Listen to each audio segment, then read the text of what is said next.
welcome to Conscious Pathways, the podcast where we explore the intersection of education and social justice through transformative conversations. And I am your host, Brittney, and I am so stoked to share this conversation with you. This week, I spoke with Ashley Causey-Golden. Ashley is a pro-Black early childhood educator and homeschooling enthusiast. She is known as the creator of Afrocentric Montessori and the co-founder of Garden Forest School.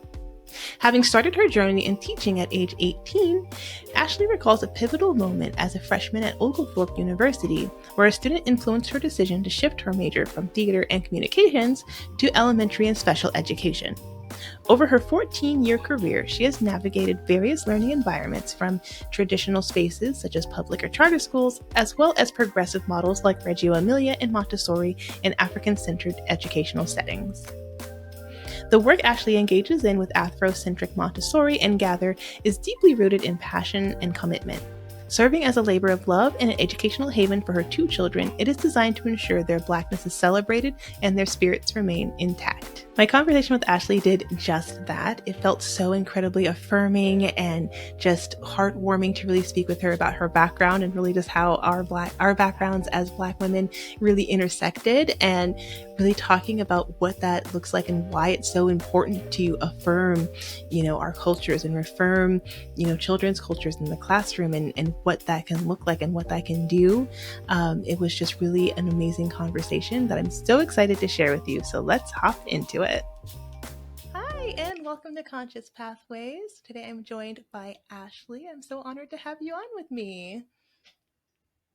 Thank you for the invitation. So happy to get into it with you. I'm so excited to have you on.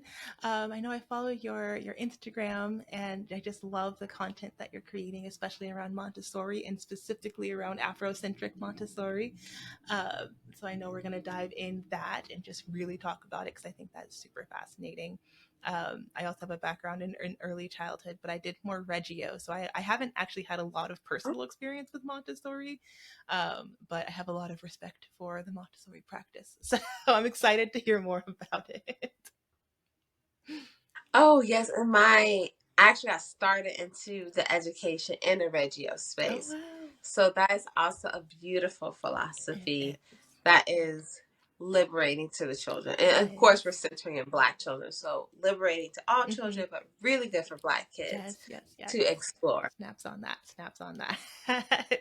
But before we get too ahead of ourselves, my first question is always if you could tell me a little bit about how you got your start in education, or who or what inspired you to join the field of education.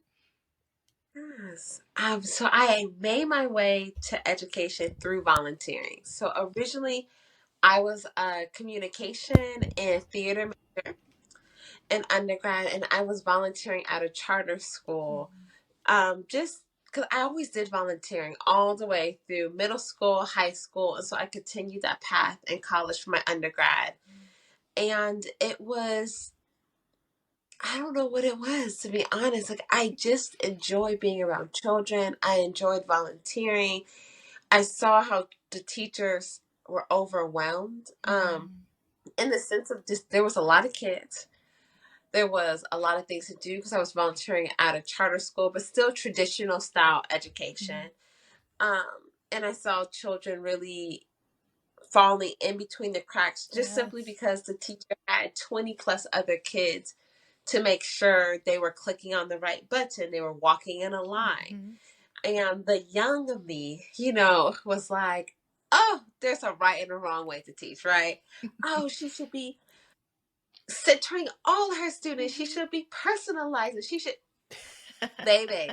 When I got into my student teaching and I was in the classroom, I said, oh, like, it's harder than it looks. When it's one, you have close to 30 children. We're talking about early childhood. So it is about classroom management. It is sit down.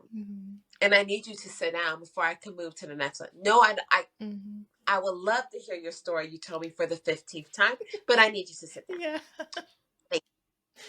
So, but younger version of me was like, all I could see was like, these children need this, and I'm going to go into education and change education. And that's the beauty of youth. I will say that that is the beauty of being young and being like, I changed the world. Yep. And so that's how I literally actually transferred colleges.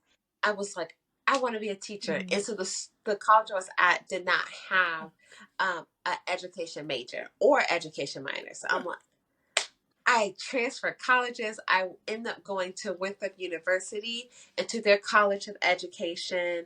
I had to do an additional year of undergrad. And I came out, was like, guns blazing, ready to change.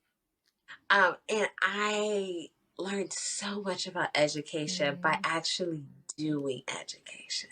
I think there's a beauty in being in the ivory tower in college classes and talking about theory and having these beautiful dreams, but then there's also a really I guess you could cut your teeth on it place of actually doing the work. Yes. And I've been in different spaces. So I have been in charter. I have been in public school. I have done private school. Yeah. I have done micro school. I actually run a micro school now. And I currently do homeschooling pods. And I've also been in Montessori and Reggio Emilia spaces and African-centered spaces too. So I've actually been in many different educational spaces. And I will say one thing that rings true in all of them is that the children run the gamut of the same about connection is extremely important. Children want to be seen and they do enjoy learning. Like they do enjoy hanging out with their friends. They want to learn something new. They want to have fun and they want to be seen by you.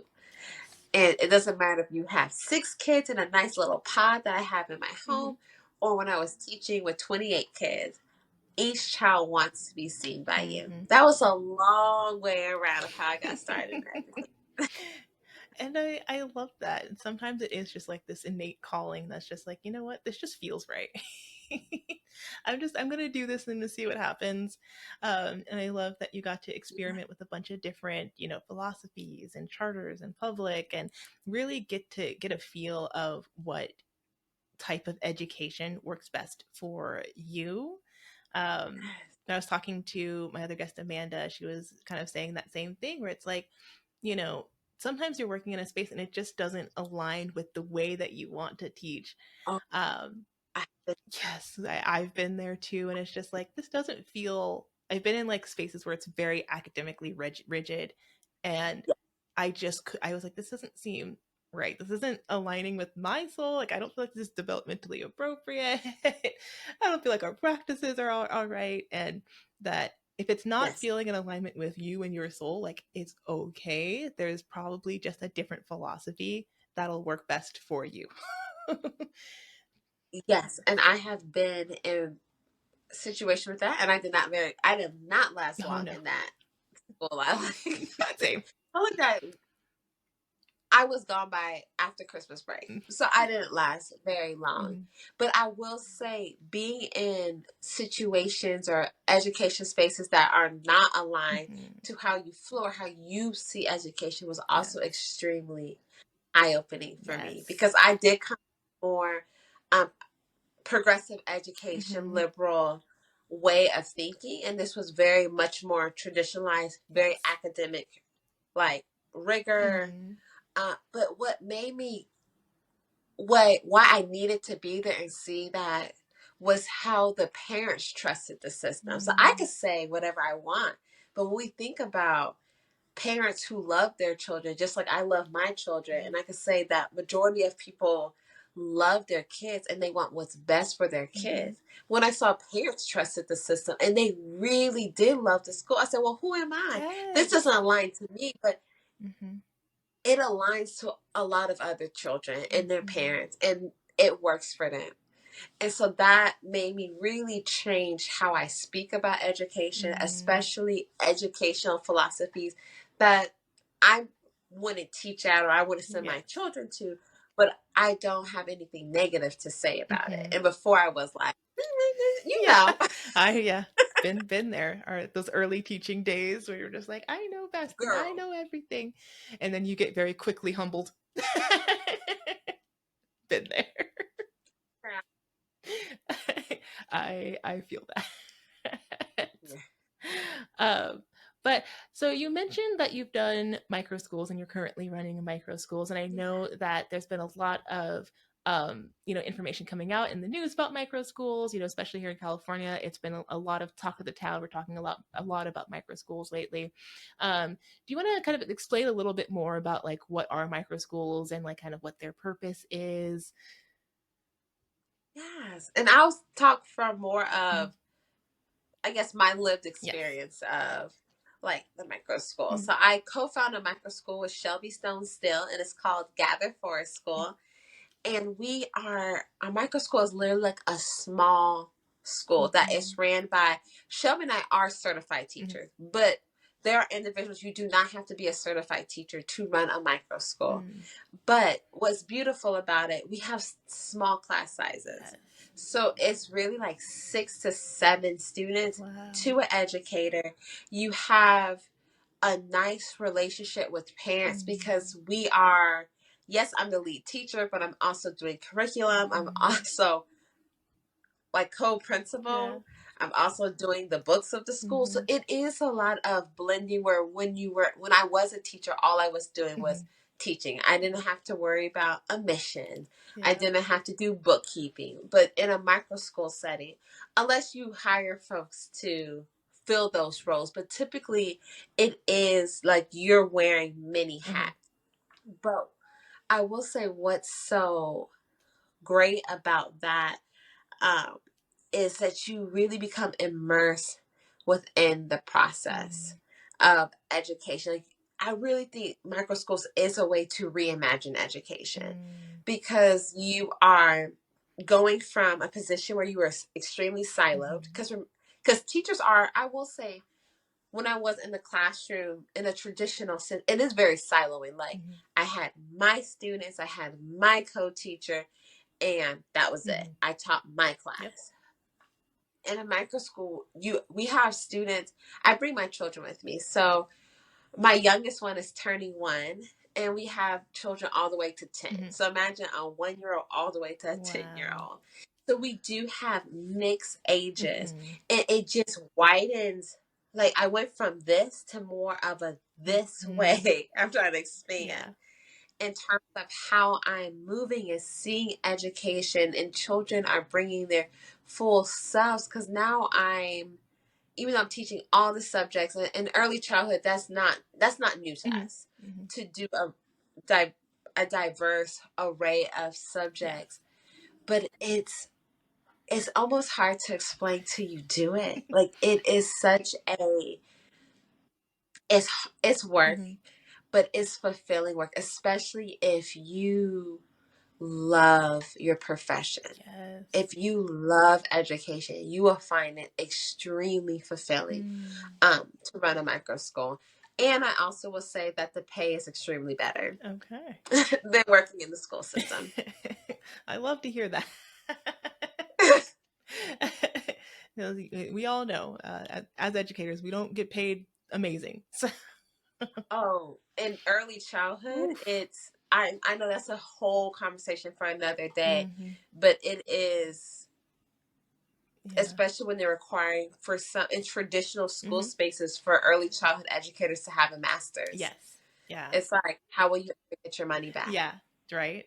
Honestly speaking. Like, because it's so much to get a master's degree, and then you get it, and then it's like, okay, well, I need to, pay this off now. I had to get loans to pay this off now, and it's like, well, my salary doesn't make it so that I can pay this off in any sort of timely manner. So make it make sense. Make it make sense, especially when early childhood educators are also mothers and fathers. Like, so now you have to figure where am I going to put my child? Well, I'm teaching someone else's children. So it is when I say microscopes is literally the future of education, not only for children, but also for the educators to Mm, be able to create or reimagine a life yes. where you have enough. Yes. Whew. You said so much in that sentence alone. Yes, yes, yes. I love the idea of micro schools just reimagining. And I know, we've been talking about that in California a lot, like the kind of emergence of these micro schools and kind of what this means and Yeah. what that looks like. And as you mentioned, it really does provide opportunities to look at school from a different type of lens or take your school Yeah. outside or look at a different philosophy that within traditional education you just don't really have the possibility to do that, right? You don't have the wiggle room to do that. Like, you have a curriculum that is handed to you and you have standards and you have all of these different, you know competing things that you have to look at and do, Yes, which it kind of, one, it sucks the joy out of teaching, and two, it with does. having such big class sizes, right? We're already in a teacher shortage. The class sizes, they're only going to keep getting bigger and bigger, and the resources they keep getting smaller and smaller and smaller, right? Yeah. And so unless you're working at like an incredibly well funded school, which most of us don't, right? It just gets rough, right? The students don't have everything they need to thrive and succeed. The families don't have everything they need to thrive and succeed. So you're just kind of contributing to a system that is already a little bit broken.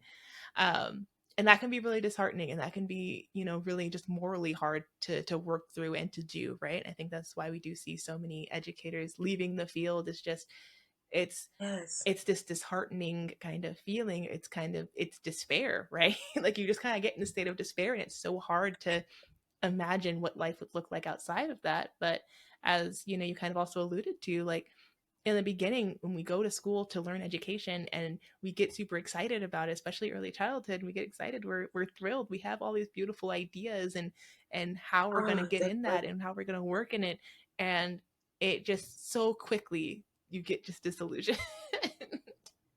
Yes. Mm-hmm. Like so fast. And I Yeah. get, and I know there's some folks who are listening and they're like, well, children can, and I'm folks who are listening, like thinking about the science of reading. Yes. And when you think about these things, like, well, we need to have standards, we Mm-hmm. need to have rigor. So then students are not falling through the gap.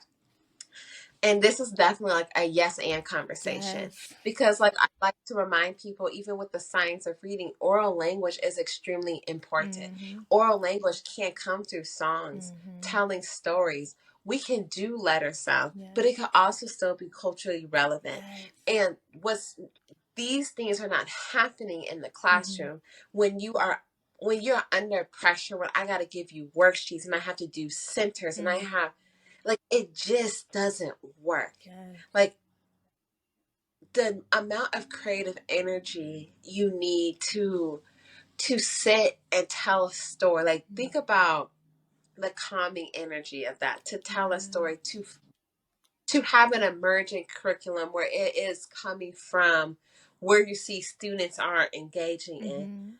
That's hard to create when you're under such other pressures, external Right. pressures.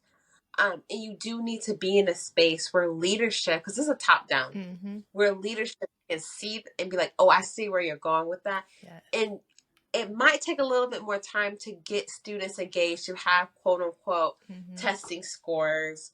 Um, but you need to have a team. Like, Yes. this can't happen in a bubble. Because yes, you're right. When we get our degrees, Yeah. we're like, yeah. And then we get into schools where there might be a non-alignment with Yeah. leadership or with your co-teacher or even the school in general. And you're like, oh, these ideas need to be put on the back burner because Mm-hmm. there's another agenda at play. Yeah. Um, and I'm like, yes, Yes. there's another agenda. But in the system, like you said, the system is broken. And I Mm-hmm. do believe the only way that we can fix it is reimagining it. Mm. Um, Yes. because I'm also a believer that there are people who are gifted in teaching. Mm-hmm. Like, there are people who are made Yeah. and was born to be teachers, and they should stay teachers. But like, we need to rethink of what does that look like on a grassroots Yes. community Yeah. level, where we know that families have to work. Mm-hmm. We know children need to go somewhere when both parents have to work or when one parent has to work. Mm-hmm. Like, we know these are our Yes. realities. So we're both not wearing Yeah. rose colored glasses, Yeah. right? We know these things. But like, how can we think about, and that's where micro schools come into Mm-hmm. play, like how can we restructure schooling where those who really want to teach and who are gifted to teach Mm-hmm. can stay in front of kids, and families can get what they need while also having to work, having to pay bills, and Mm-hmm. all those other things that requires by living in America, Yeah. living in a capitalistic society. Yep. That's immediately where my head went. Yeah, that's capitalism for us. Just surviving capitalism. But you're so right. It's a yes and. Absolutely. It's a very strong yes and. So yes, we do want to make sure that we have standards. We want to make sure that Yeah.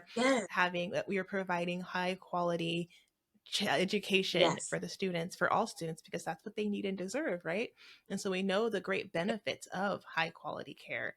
And I think we are in a space where we're actively defining what high quality care looks like, but we need to look at that from a culturally responsive lens as well, right? So, you have the quality rating and improvement system in the United States, and so that kind of looks at early childhood education from a national standard and kind of state by state. States also as per usual in the US, but the states kind of have their own way of approaching quality within their state. But the purpose, right, is to have kind of a national standard, or really looking at, how are we improving quality nationally.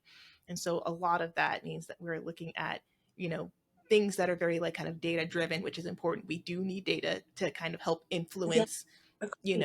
what we do policy wise, and the data is really important, right? But also, again, looking at how are we also making sure that this is culturally responsive, because usually with the quality rating improvement systems, you're looking at, things like your Eckers or your environmental rating scales. You're looking at, the class testing, which is your classroom assessment and Yeah. scoring system. And so these are, assessment systems that have been, researched and validated, which again, great. We do need things that are research backed and validated, but have been Yeah. historically haven't been as culturally responsive in terms of assessments, right? And so that means, are we looking at quality from, just purely a data sense? Or are we looking at quality from how does it also center the cultural needs, the language needs? Was it really centering the community needs within that school system, right? So Yeah. those are also just as important aspects as when we're looking at, from interactions, and we're looking at from that assess, like those are important, but it's also important that, children are affirmed and validated in their culture, in their language, in their belonging, right? Those things are also really Yes. important. It's vital. Mm-hmm. It's vital, Yes. especially at this age, this young age, where children are making meaning and Mm-hmm. making sense, Yes. and they're bringing their full selves into the classroom. And Yes. children are extremely astute to Mm-hmm. understand where it's like, okay, this works here, but it doesn't work there. Mm-hmm. And especially for Black students are very fast. Like, all right, this what happens in school is Mm-hmm. considered right, Mm-hmm. and the way I learn and speak and move at home Mm-hmm. has to be different. And we know, like, that is totally not true. And Yes. I won't fall down the rabbit hole when it comes to what is shamed in education Mm. about Blackness Yes. is dollar signs outside of education, Mm-hmm. because our culture is constantly being copied and replicated for Mm-hmm. the highest dollar.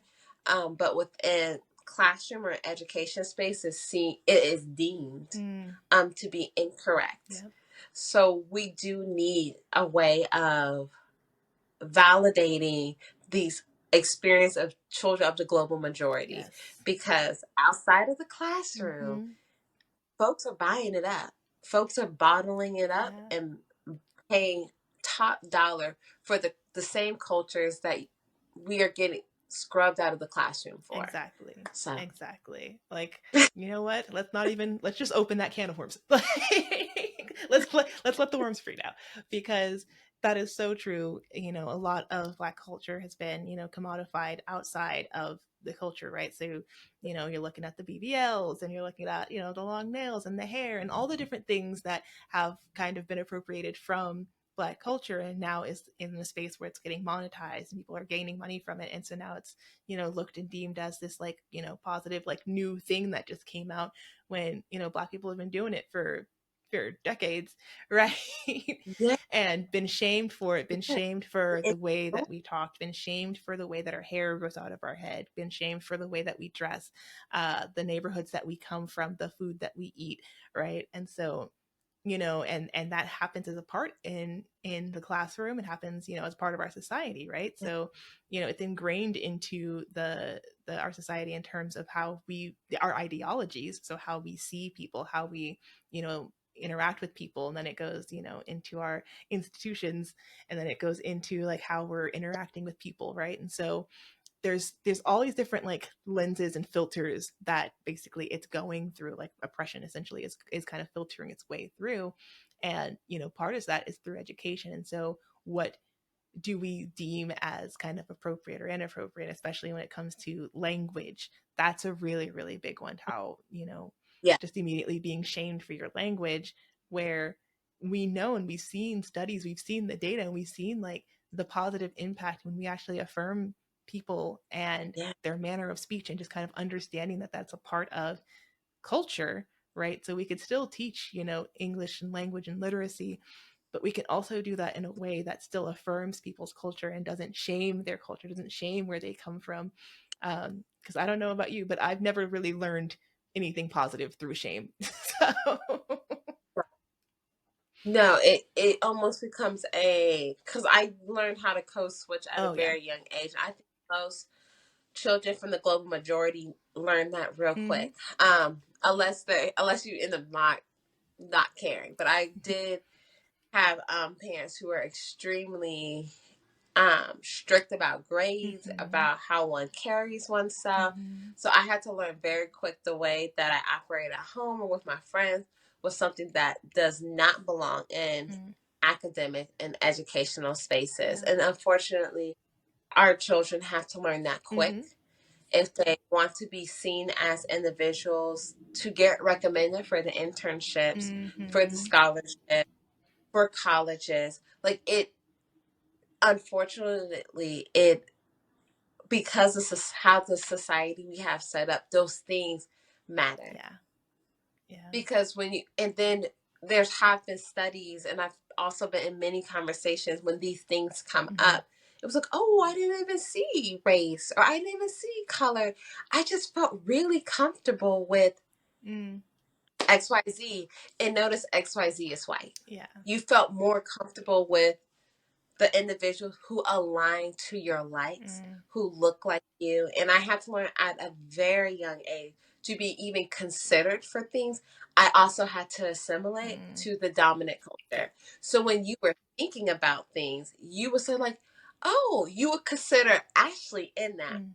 And unfortunately, Ashley had to have the mannerisms of a white girl. Mm. So when you were thinking about, my name was also included with the names you were envisioning for white girls. Mm-hmm. I feel And you. if I we feel you. really, in a lot of conversation when we talk about with Black folks or Mm-hmm. other adults from the global majority, our stories will be very similar. When you think about like, oh well, how did you get to college? How did you get that prestigious scholarship or Mm-hmm. internship? Our stories will sound very similar Yep. of how we got that recommendation. Mm-hmm. It was not because we were our full Yeah. bowl, so I can say that much. Oh, 100%.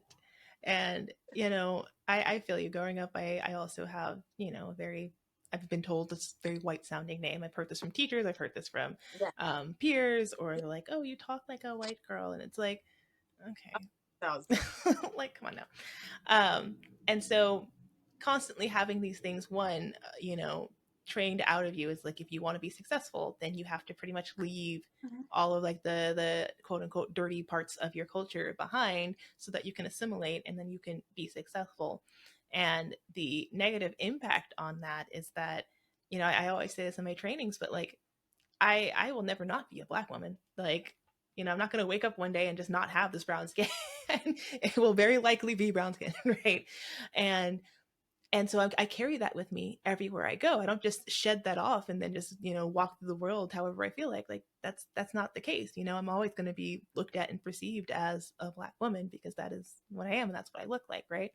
And in a lot of ways in education, it gets stifled out in terms of exactly what you're saying. If you want to, you know, get the honors classes, if you want to get the Mhm. internships, if you want to get the recommendations, right, Mhm. you're going to have to assimilate. You're going to have to kind of be outside of who you want to be, right? Or who you Yes. are, and seeing, you know, and so the detrimental impact is that I'm not seeing the value of my culture out at school. I'm not seeing it in the community. I'm not Mm. seeing it online. I'm not, you know, and we're getting better at being more representative, especially in media Yes. and movies and stuff like that. Like it's getting better. It's moving in a direction. But, you know, when we were younger, that just wasn't always really the case.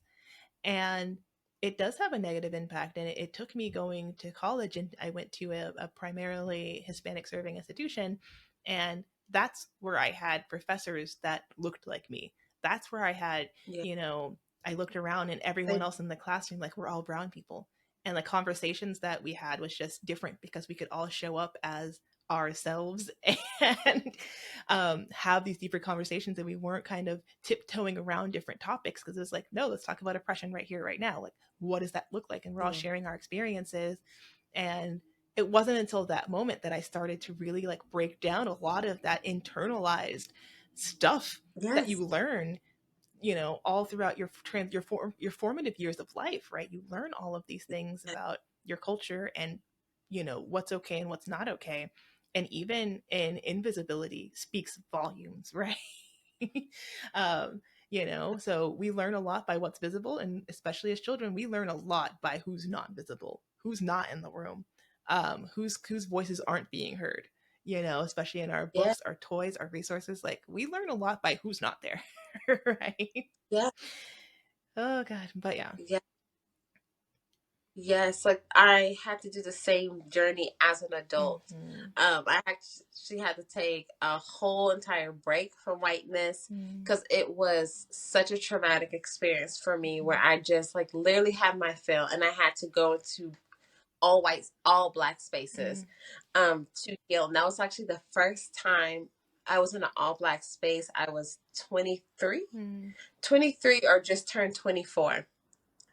And so that was eye opening. I found out I had huge amount of anti-blackness living in my body that I had to work through. And it was something that was painful, Mm-hmm. um, but so necessary to like really confront the way whiteness was showing up in my body, the way I actually needed white validation.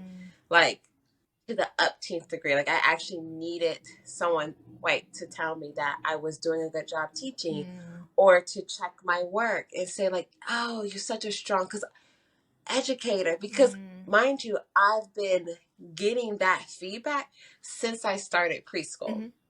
And so being reaching a point after my graduate studies where I had to take a hard break from whiteness and really like detox Mm-hmm. was extremely painful. Mm-hmm. And sitting with all the hurt that came up. But I will say Audre Lorde's book Sister Ooh, girl. Outsider, the best, Yes. like gave me the language Yes. I love to that book. It's understand right over what I there. was I feeling. love that book. It allowed me to rage. It allowed me to cry. It allowed me Mm-hmm. to figure out what the hell was going on. Mm-hmm. Because I just felt so lost and just so confused and sad and angry. Like I felt all of these things. And like the deepest part of me felt just like hurt. Like I spent all these years doing all these amazing things, trying to get accepted, jumping through all the hoops, Mm-hmm. making sure I got A's and everything, showed up on time, Yeah. stayed late, like dedicated. Mm-hmm. And still, in the eyes, I was still a black girl. I was Mm-hmm. still unprofessional. When I made the smallest mistake, Yeah. being unprofessional. Like everything that I did prior did not matter. Mm-hmm. And so going through that process was necessary, but it also makes me, it was necessary again for the story, for me to realize when I talk to parents how important it is for your child to be in affirming spaces, Yes. for your child to be in spaces where they're seen, where they're recognized, Mm-hmm. but also spaces where truth telling happens, because your child needs to have the language Yes. to understand what is happening, Mm-hmm. to understand that it is not their black skin, it is not them that is, that these things are happening. This is a system, a structure, these are laws, and let's give them the blueprint on how to navigate that, Mm-hmm. but to pretend it doesn't exist, to tell the lies of just study harder, baby, just, just find next, Mm-hmm. is really setting your children up for success. And I am a byproduct of being valedictorian of my class, being able to go to Columbia University Teachers College on a scholarship. Like, I am the product of one who's like, all I gotta do is just work harder. All I have to do is just study. All I have to do is make the right connections. And my parents did not give me the language of, there's other things at play, baby. Yeah. Like, of course, operating your gifts. I'm not telling anybody not to operate in their gifts. I'm not telling anybody not to do your best. But we also have to have that crucial conversation of, there's other things at play. And when you hit the wall multiple times, baby, it ain't you. Yeah. And sometimes you got to get up from that table. Like Nina Simone said, when love ain't being served, get up from that table. Oh. And I did not know that. Like, I had to literally become completely undone by whiteness and have to go on my own self journey healing, because I should have got up from that table decades ago. Yeah. Where I should have realized, I'm like, I'm doing literally the best I can, and I'm still getting fed crumbs. Love ain't here. I'm actually going to go take this love and do something else with it for my community. And sometimes we're so focused, and there's nothing wrong. Again, going back to that, this is an and conversation. Yes. Wanting your children to excel to the highest level capable. Like, nothing wrong with that. But we also have to be really honest with our children and with ourselves about the world we live in. Yeah. I think it's, I'm going back to just my early learning, and I'm connecting with it just so deeply, because I agree. I was also, a person who, I worked hard. I got pretty decent grades. I moved around a lot, so there was a lot going on there. But I got really great grades. I was in, I got accepted into the IB program at school and all those different things. And so it was like, I always pride, especially when I started going to college, I prided myself on, like, I study hard, I work hard to get to what I need, because that's what you're told. You're told, Yes. if you do hard work and you study hard and you do everything you have to do and you stay on track and you stay in the right, you don't get mixed up in anything you shouldn't be getting mixed up into, like, you're gonna succeed, you're gonna be successful, right? And I believed that. I was like, yeah, totally. And then, I got into the working field, and I started, working. And I remember I had this HR guy once tell me, he was like, well, us as Black people, like, we have to work 10 times harder than anyone else in this room in order to get through and get by. And, like, I remember, like, just going on my lunch break and just, like, I couldn't explain why I felt the way I did in that moment. And, when I reflect back on that, I'm like, well, yeah, it was the beginning of that very, like, intense moral injury, where it was like, it it doesn't matter how many degrees I get.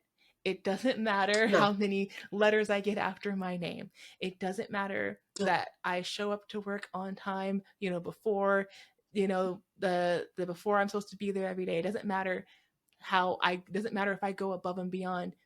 At the end of the day, I'm still going to be perceived the way that I am, right? And Yes. the perception of that, and so that really hit me kind of hard when I was younger, because I was like, you just had that in your mind that, like, well, of course, like, society and the ideologies and everything tells you that, like, well, yeah, they are, like all these bad things are happening to brown people because it's their own fault. Like they did it. Like they're the ones, they're committing Yeah. a lot of crime. So it's like that's why that's happening. But like if you try hard enough, like that won't happen to you. And so you have that in your head of like, oh, okay, Oh yeah. right? Like I'm gonna be a perfect little angel, and then these bad things won't happen to me. I won't be a product of racism and oppression. Like I'm doing what you told me I was supposed to do. And then when you still get slapped in the face with racism, you're like, but I did all the things. And I so did all I the. did all the things. Like I did what I was supposed to do. And so like that's Mhm. what so many of like then that's what we're talking about. It's a yes and conversation. Exactly what you said is that yes, we agree that education is important. Yes, we agree that standards are important. And Yes. we've got to also understand that affirming people's culture and the way that they exist is also incredibly important, right? Because you can do all these academic things, and at the end of the day, racism still is going to exist. The system is still going to be against you. And it's not fair and it's not right, but we do children a disservice by not doing anything about that, by not acknowledging it, because we can't just pretend it's not there and then it goes away, because that clearly hasn't been working. Hasn't been working for years, No. right? That's not the method. And when we actually acknowledge it and we give, like you said, we give students the tools, we give students the language, right? We give students the understanding.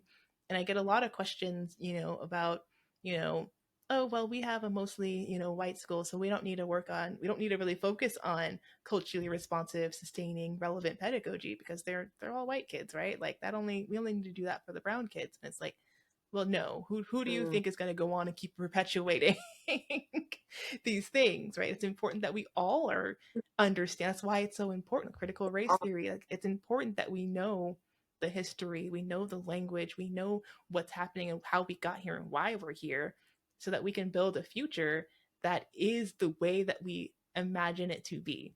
That is the way that Yeah. we think it is today. We think it's colorblind, or we think, you know, oh, we've reached this point, like, as long as we just like don't keep talking about race and racism, like then that like that's the reason why it's still a problem. It's like, no, that's not how that works. No. Because humans will find something else to create. Mm-hmm. Just like race is a social construct, Mm-hmm. they will literally find something else Yes. to differentiate, to separate, to exclude, and to include. Yes. So if it's not, then it's height. Mm-hmm. If it's not height, then it's feeling, their hair Yeah. color, like, or eye color. It will always Always be be something. something else. And I think we see that it happens. People, Yeah. find religion, or they'll find gender, or they find sexuality. It's like there's always going to be something, Mhm. right, that we're going to categorize people by and say, like, well, I'm better than because I am this. When it's just like that shouldn't be the way it is. And that's another tenet of why it's so important. Like we Mm-hmm. were talking about sharing the blueprint, talking Yeah. about the history, because then you start finding Mm-hmm. commonality of how can we band together. Yes. Then you start thinking about, you'll literally start thinking in system ways Mm-hmm. of like, okay, so what caused this? Wait, this law caused this? Mm-hmm. Why? Well, who was at the table when these laws were being made? And again, Yes. these are higher order Mm-hmm. thinking. So we're not talking about 3 and 4 year olds. Mm-hmm. But when you start this conversation at 3 and 4 Yes. about talking about the importance of how we all have a place on this earth, Mm-hmm. how is we all are valid. Yes. You start using these languages that when we start studying history, start Mm-hmm. studying laws, now we're going to get more into the Yeah. Now nuances you're ready. of how laws were set up to discriminate, to Mm-hmm. exclude. Who was at these tables? Who were having these conversations? Who was left out? Mm-hmm. Then you're really starting to, children are now connecting the dots. Mm-hmm. And now we could really start talking about reimagining something, Yes. right? Because now the children are actually standing on something solid Mm-hmm. and not just reimagining in an abstract way Yes. without understanding what has already been built. Mm-hmm. And so we got to understand what has been built so we can destruct it, so we Exactly. can really tear it apart, examine. And I come from the thought of we don't need to toss everything out. Mm. There's some things that need to be re-looked at. There's some things that need to be tweaked. There's some things that need to be stressed and pulled apart and said, like, well, what is the broken piece here? Yes. What could be replaced here? And there are some parts that actually need to be snipped out and thrown. But like, we can't have any of this if we're not getting into the weeds of it. If we're not starting in early childhood, that all voices are valid, not just white heterosexual male voices. Yes. Like, we need to have those very explicit conversations, lessons, books, songs, video, like all the things. Because like you said, children are very aware of who's not in. They're painfully aware of this. You know? And I think they know. Sometimes we get in this conversation and I think people think that it's about taking away or that it's about, devaluing other people, especially like, if we're talking about whiteness and we're talking about white supremacy and we're talking about systems of oppression and the impact of these things.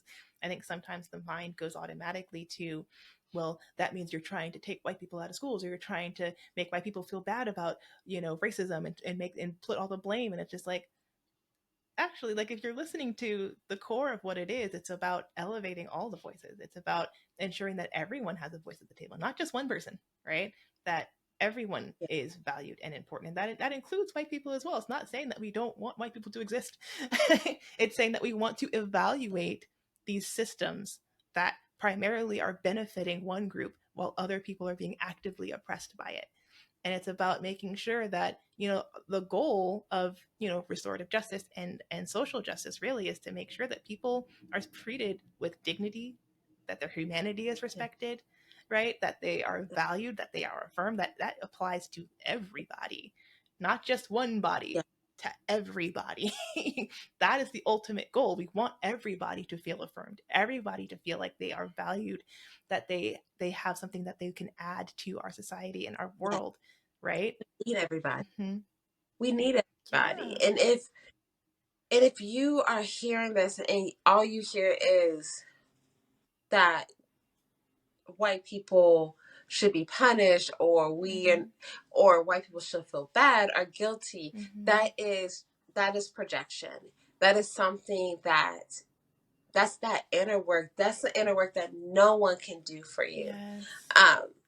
Because we need everybody. When I talked about having gifts, we all have gifts. We all have something to give to this world, regardless of religion, race, all of it. Like, we all have a gift. But now we're talking about how can we show up in our gift, in our fullness. Because as society stands, it's not an equal, we don't have an equal space to live in our full gifts. We got to live, we have to, especially those who are part of the global majority, we have to do so much letting go, cutting things off, figuring out the hidden curriculum, figuring out things that are not being said. Like, it's such a gymnastics to get to a place where we can live in our fullness. When it doesn't have to be that way. That's how it is. But what I'm saying, it doesn't have to be that way. So if you are hearing this conversation, or you've heard conversations similar, and the first thing that comes up is that you should feel guilty or shame of the history of what things are going on, that just means you got some work to do. Because guilt serves no one. Guilt don't help me. Baby, you feeling guilty don't help me none. It doesn't. It absolutely doesn't. Like I said, nobody learns through guilt and shame. Like, that's not how we learn. That's not how we grow. They don't have. Like, that's not the purpose. It's not the purpose. Close that door. Do that work. Cry to yourself. You have to, but do that work so then you could come out of that closet and get to work. Because like that's what we are saying. That's all we're saying. Like, we everybody's help. everybody benefits. Everybody benefits. And just like other people are probably also tired about hearing about race all the time, I'm tired of talking about it all the time. I don't want to talk about this. I'm pretty sure there's better ways that I could be spending my time. I don't want to be talking about this all the time, but like then it's the necessity is there, right? It's, harming children, it's harming our students, it's halting their growth and their success, right? And so it's a Okay. conversation that we need to keep having, and it's out of Exactly. necessity. But I can assure you, if I didn't have to, I would not. I have so many other entertaining things that I could be talking about, that I could be elevating, right? And so, just as you are probably tired of hearing people bring everything to race, talking about race all the time, we're tired of talking about it. We don't want to do this. I don't want to have to prove that my humanity Mm-mm. matters, that the humanity of the children I teach Mm. matters. But because it's like you're in a Yeah. vacuum, because it is not seen or Mm-hmm. represented or thought about, I am going to keep bringing that. I'm going to keep bringing it up in Mm-hmm. every room and every conversation Yeah. to make sure that my students, my children, my community Mm-hmm. is seen and heard and validated Yes. in these spaces. Yes. And on this topic, so, a lot of what your content is talking about is kind of Afrocentricism, right? And especially in education and in Montessori. And so I feel like that is essentially what we're talking about and what we're alluding to. So do you Yeah. want to like kind of describe a little bit about more about what that is and how you're doing that in your schools? Yeah. Yes. I tell folks about Afrocentric way of being, Mm, and if it could be in your classroom like education, or it could be how you live your life. mm, It's really putting the humanity of Black people in everything that you do. Like, it's mm, a very humanic way of thinking, of like, how are we seeing our Blackness, mm, how are we connecting to the diaspora, because mm. Black is such a huge term. Yes. It's not a monolith, and you people who are listening probably heard that all Yeah. the time, but it's really not. Because even if you don't identify with Black Mm-hmm. culture, you just have to go to any community, check out a book, Mm-hmm.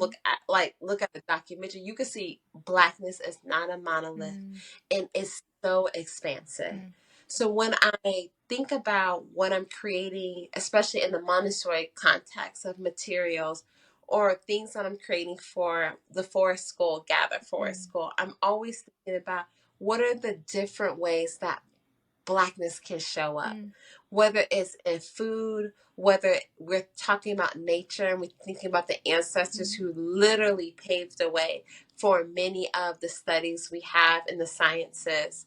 If I'm looking at the continent of Africa and going back into the history books of what minerals, what mm. resources that was pulled out of Africa. Because again, our age group expands from early childhood to elementary Yes. age kids. So we are having those history lessons of how Africa got divvied up. Mm. Who was in the room? We're asking those Yeah. questions. Who was in the room when things happened?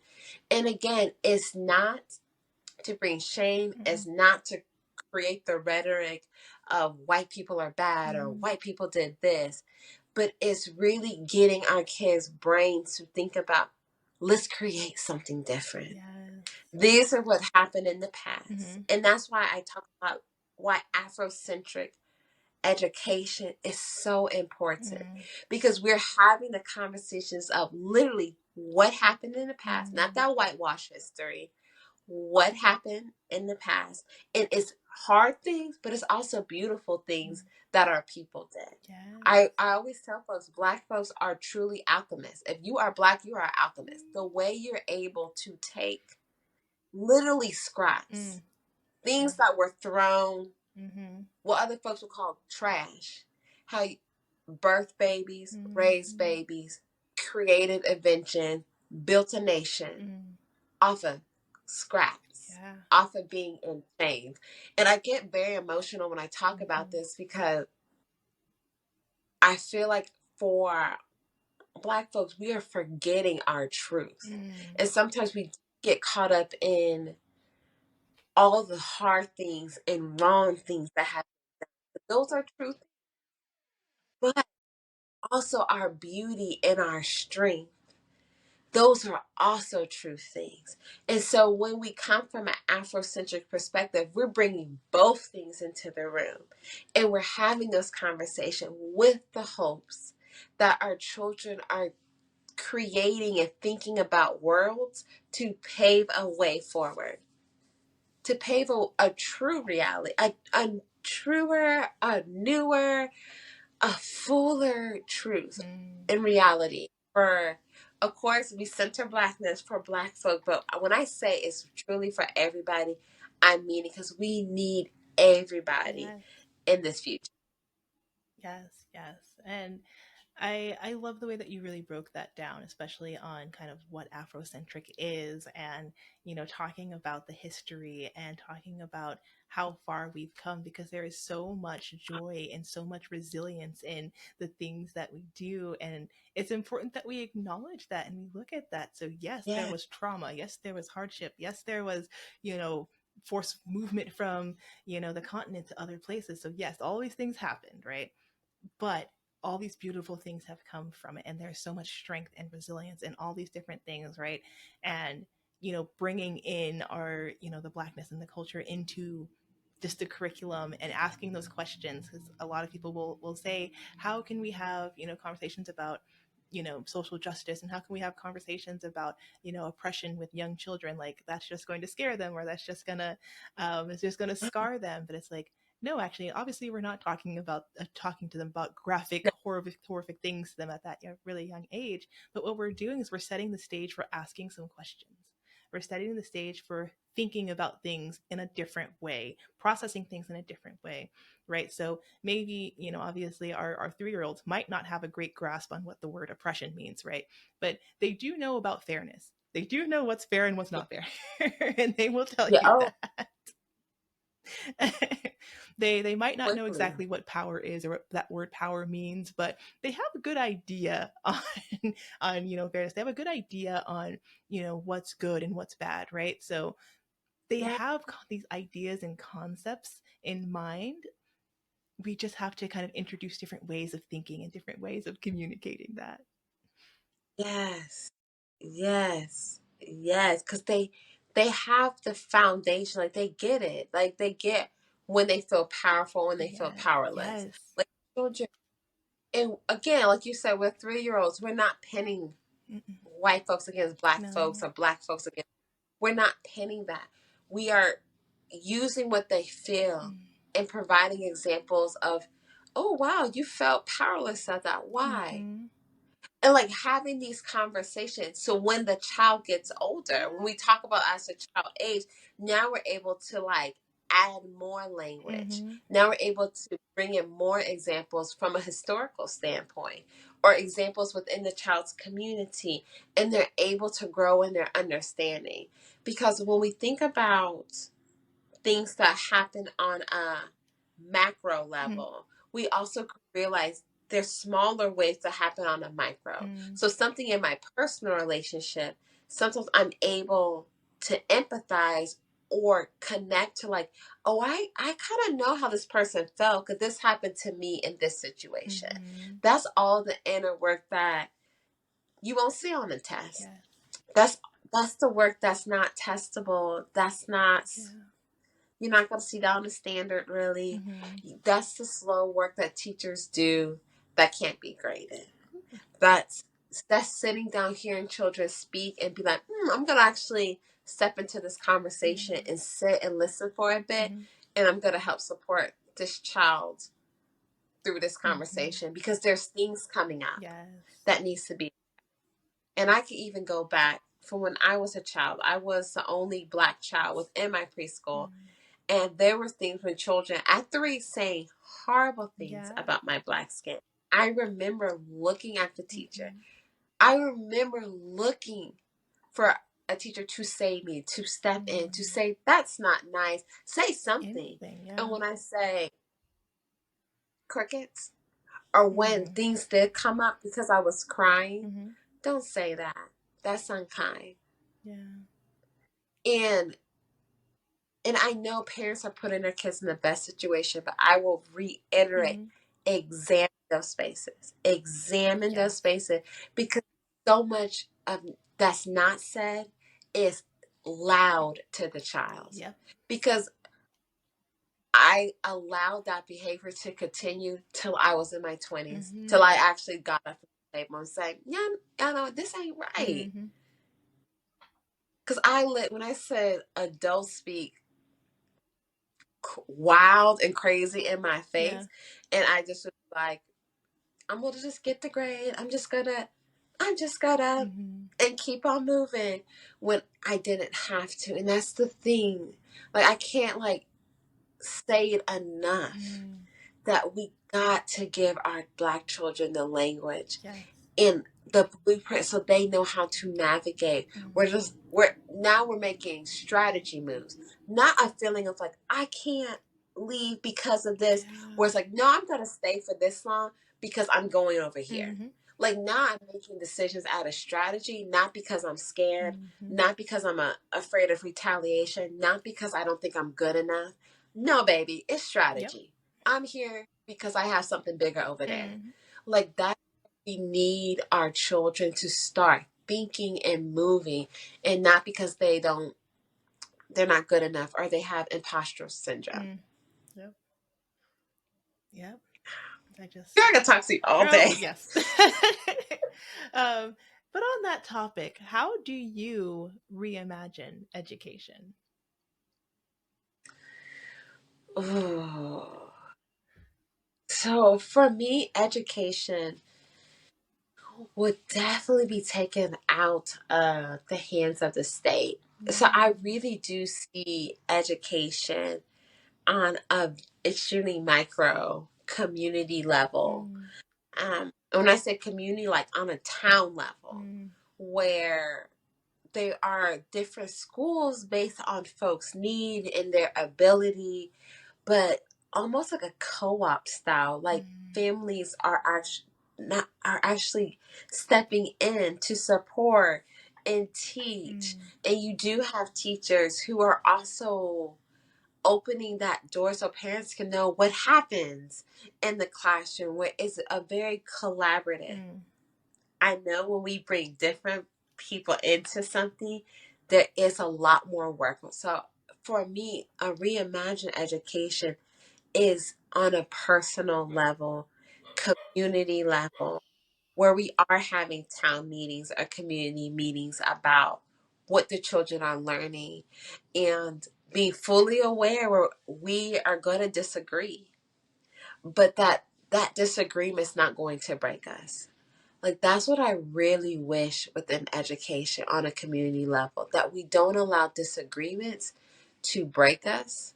Um, because too often we do let our differences and disagreements create fractures where, fine, I'll create my own group. Yeah. And we we do a splinter. That is not the reimagined education I'm No. talking about. I'm really talking about being able to forge ahead Mm. in disagreements and really understand where people are coming from, Mm. and how can we make it better. Yes, yes, yes. I love that. Working through our disagreements and working through our Yeah. differences, right? We- It is it is in our differences that there's so much beauty, that there's so much joy, so much to be gained through just the ways that we do different ways that we think about things. Like there's beauty in our differences and we shouldn't shy yeah. away from that. No, Yeah. no, we shouldn't. Like, yeah, I really would love parents to reclaim being their child's first teacher, Mm, uh, yeah. reclaim being able to really feel like what it means to be in a community, or that village mindset Mm-hmm, mm-hmm. of, yeah, that's what a reimagined education will look like. It I was love like it. really going back to the blueprint, Yeah. going back to understanding it does take a village to raise a child. Mm-hmm. It does. It does. It takes a community and really coming back to the essence of community and what that looks like and what that feels like, and kind of moving away from this, very individualistic, thing that we've got going on, but really, as humans, like we know that we need people, we need community, we need, you know, Yeah, we need these things in order for us to, be successful and for us to thrive as a whole. So I love the idea of just coming back to that community and coming back to connection and what that looks like and what that means, because it's so important and so integral. And I agree, Ashley. I could just talk to you about this all day. So I want to thank you so much for joining me in conversation and sharing your experience and your knowledge and just all of this beauty. It was just a wonderful conversation. Where can my audience find you? Where can they connect with you? Are you working on anything new? Yes. So you can find me on IG at Afrocentric dot Montessori. And you can also find me for the Gather Forest School IG at gather.school. I'm active also on my webpage at www.afrocentricmontessori.com. And then for my Gather Forest School, we do have a website. If you just want to know the general, like, what do we do at a forest school? It's www.gatherforestschool.com. And we also have a Mighty Network that you can find on the website where we write articles, we share our experiences. So if you want a little bit more sauce, join our Mighty Networks community. Very exciting. And I'll put that all in our show notes below. So if you want to check out any of those resources and you want to follow Ashley on any of those platforms, I'll leave that there. Again, thank you so much, Ashley, for just joining me and sharing and, just being in community. I am just always love the content and I love talking. I love this conversation so much. It felt just like a warm embrace. So I really appreciate it. Good. Like, I was like, it feels good to be able to look back to talk about it. Because when I was going through it, girl. I feel that. And now to have a testimony to share with other parents of like let's really be critical and think about this and talk to others. It's a true blessing. So thank you for allowing me to share some of my thoughts. I love it. Hopefully, we'll have other ways of communicating and collaborating because I loved it. Yes, please. Yes. Thank you so much. Thank you so much for tuning into Conscious Pathways. Don't forget to like, share, and subscribe to Conscious Pathways wherever you get your podcasts. And don't forget to leave a rating or review. It really does help the podcast to grow and find more listeners just like you. And if you want to connect with Conscious Pathways, you can follow us on Instagram at conscious.pathways. You can also find me on YouTube at Conscious Pathways. And if you want to see more about what I talk about, you can see me on LinkedIn at just Brittney Carey. I also have a company page on there, Conscious Pathways. So if you're just wanting to keep in contact with what we're doing, if you want to support Conscious Pathways, I have a link down below where you can donate via our Ko-fi. That's Kofi. So it's a way that you can donate and support the podcast. That helps me to find more guests, that helps me to improve the reach of the podcast, helps me to improve and research more topics for the podcast. If you're looking for additional ways to support Conscious Pathways, you can find me on Patreon at Conscious Pathways. That's also linked below. If you want to join there and subscribe, we'll have a newsletter available for subscribers and ability to ask questions that I can answer right here live on air, or you can ask an expert. So any of our guests that I have on, we can ask a question via there. So that's just another way of supporting the podcast. Again, it helps me to find more guests. It helps me to do research for the podcast. We do a lot of work behind the scenes. It's a labor of love for sure. So if you're looking for ways to just support, you don't have to, just listening and being a part of the community, that supports me in a lot of ways as well. So just appreciating anyone who's supporting and listening and just being a part of the conscious community. And until next time, don't forget to navigate your conscious journey with courage and kindness. And I'll see you there for more transformative conversations. Bye.